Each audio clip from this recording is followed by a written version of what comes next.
Bonsoir à tous et bienvenue sur la radio du cinéma. Je suis avec mon fameux compère Jérémy. Salut Laura. Nous sommes face au palais des festivals et on va vous parler du dernier film de Quentin Dupieux, Fulfil. C'est un peu notre petit rituel de voir des films de Quentin Dupieux à Cannes. Ça fait toujours plaisir. On l'a vu en séance de minuit. Et on l'a vu en ouverture même, ça veut dire qu'avec oui. Présentation de l'équipe, grosse ambiance. Grosse ambiance, vraiment très grosse ambiance. Ça restera, je pense, un souvenir d'ambiance à Cannes. D'ailleurs, Quentin, on te remercie plus que jamais parce que cette année, l'ambiance, elle est un peu dark, donc ça a fait du bien de rigoler un peu. Ouais, il est là pour ça, le petit Quentin, ouais. Donc, comment parler du pitch de ce film ? Alors, avant le pitch, tout ce qui s'est passé avant dans la salle, quand même, c'était un délire quand même. Hein. Ouais. Donc déjà, évidemment, standing ovation pour tout le casting qui arrive. Donc on avait Kristen Stewart, Woody Harrelson, Charlotte Lebon était là, Emma Mackey et le Dupieux himself qui ont déjà bien chauffé la salle avant même le film. Et pour la première fois, quand le rideau s'ouvre et que la petite musique résonne et qu'on a le logo du Festival de Cannes, le petit... Avec les marches qui montent. C'était la folie dans la salle. C'était vraiment, il n'y a que pour Quentin Dupieux qu'on peut voir ça, quoi. Bon, maintenant on va vous parler vraiment du film. Donc déjà, après cette ambiance de dingue, le film s'ouvre sur Emma Mackey qui court dans un marécage et c'est en noir et blanc et c'est totalement ridicule. Elle hurle, elle est poursuivie par un monstre un peu... En carton-pâte dégueulasse. Totalement non dégoûtant, identifiable. Oh my god, no, help me. Mais ça dure et ça dure et ça dure. Enfin déjà, c'est hilarant, quoi. On arrive, on est direct dans ce qu'il fait de mieux, dans l'absurde, et ça fait plaisir. Si vous avez rigolé sur Red is Dead au début de La Cité de la Peur, là c'est la... Oui. Red is Dead, c'est la série B, et là on est dans la Z, hein. C'est vraiment... c'est vraiment toujours nul. Et c'est génial. On va pas trop expliquer le film, mais là-dessus, on dézoome et on sort de l'écran, et il y a Kristen Stewart qui est en train de regarder ce nanar complet dans une suite d'hôtel avec son père, Woody Harrelson, qui a donc organisé ce voyage pour renouer avec sa fille qu'il ne voit pas souvent. Et ça commence à mal se passer, il commence à s'engueuler. Ils se disputent, ouais, voilà. Mais c'est des conversations quand même qu'on n'a pas l'habitude d'entendre au cinéma. C'est des choses un peu absurdes, ça va très loin dans les explications, c'est un peu de métacommunication, de « Ah non mais là, comment tu parles avec moi, ça va pas ». Enfin, c'est en fait très long pour pas dire grand chose. Exactement. Et c'est des scènes qu'on tire à rallonge comme ça, et c'est ça qui fait le comique. C'est parfaitement maîtrisé, quoi. Oui, parce que finalement, la dispute, elle est assez simple et aussi...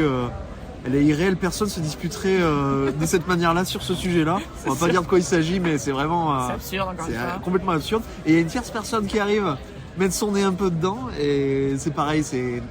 Jamais de la vie ça arrive, en fait. Mais jamais. Et en fait, on l'accepte totalement, alors qu'on devrait pas. Et enfin bon, ça part. Et donc du coup, en fait, parce que d'habitude, il fait quand même plutôt jouer des Français. Et là, on se retrouve avec une distribution majoritairement américaine, en fait, compte. Et il en profite, en fait, pour se moquer un peu de la France, quand même. Oui, pour jouer avec d'une ça, manière. Ouais. Bon, faut être un peu open et avoir du second degré. C'est plutôt drôle, je trouve, le regard qu'il a sur la France. Oui. La blague est un peu longue, peut-être. J'ai trouvé qu'elle aurait dû s'arrêter avant. Tu sais, quand il sort prendre l'air, c'était super marrant. Oui. Après, ça dure un peu trop longtemps, peut-être, mais... Certes, mais bon, mais trop marrant. Oui, en effet, trop marrant, ça quand fonctionne. même. Ouais. Bon, évidemment, là, on va vous dire de quoi il s'agit, mais c'est vraiment deux choses très drôles. Ça, on peut lui faire confiance. Et que dire ? Après, le parallèle entre ce film et le film dans le film continue. En fait, ça rejoint un peu le concept de film à sketch qu'il aime bien, c'est-à-dire de faire 2 films ou plus et tout mélanger, mais là c'était mieux tenu, c'était. Oui. Parce qu'il y avait moins de chemins différents aussi. Voilà, c'est ça, pas comme Fumer fait tousser, voilà, c'est avec ça qui était avec plein de mises en abîme en plus, c'était compliqué. Ouais. Là, pour le coup, il y a que 2 histoires en fin de compte, donc c'est plus facile à suivre. Et le lien est évident entre les deux, et les deux se nourrissent. Et ça fonctionne très bien. Puis on voit bien qu'il a plein d'idées en fait. Globalement, c'est ça qui fait qu'il est très prolifique aussi. Il a plein d'idées. Là, ça lui permet en fait, d'une part, d'explorer l'hommage un peu aux films de science-fiction des années 50, et enfin plus fantastique, mais ouais, fantastique science-fiction. Et d'autre part, d'explorer, enfin d'approfondir son style qui est l'absurde pur, avec des couleurs un peu flashy. C'est quand même des couleurs un peu années 60 là. Oui, c'était. Avec les cheveux gominés un peu là. Ce qu'on peut trouver un peu aussi dans Mandibule, qu'on peut trouver un petit peu au Poste aussi. J'aime bien ça. Voilà, ces couleurs là un peu. Oui, puis tout en explorant du coup le thème de la famille, en parlant de l'état de la France un petit peu. Ouais, on sent qu'il s'amuse, mais que c'est quand même structuré. Moi, ce film-là m'a fait plaisir. Il y avait des moments où il m'avait un peu perdu. Mais on sent que, de toute façon, une maîtrise de l'absurde qui est certaine, on peut pas lui enlever. Qu'est-ce que t'es pas d'accord?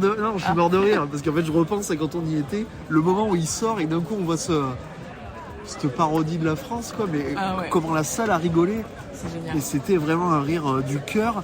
Et toute la salle rigolait, c'était vraiment... c'était énorme. Là-dessus, il gagne tout le monde, c'est unanime. Donc c'est honnêtement, il y a vraiment une continuité dans l'œuvre de Dupieux. Je pense que si vous aimez, vous pouvez y aller sans problème. Et c'est peut-être une meilleure façon de rentrer dedans que d'autres qui sont beaucoup trop bizarres. Oui.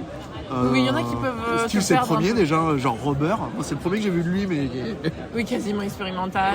Il complètement. explorait, quoi. Ouais, complètement. Et même sur des choses qu'il y a eu après, même Steak, c'était un peu bizarre. Mandibule, c'est quand même un peu chelou aussi.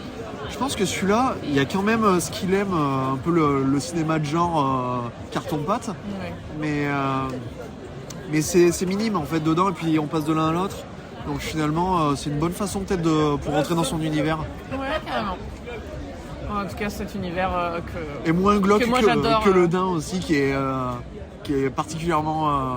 Mais du coup, t'es en train de dire qu'ils sont tous un peu étrangers, un peu mais bien sûr qu'ils sont tous... que faut pas rentrer par l'un. Non, mais pour le coup, si on n'aime pas les films vraiment expérimentaux ou absurdes, ou voilà...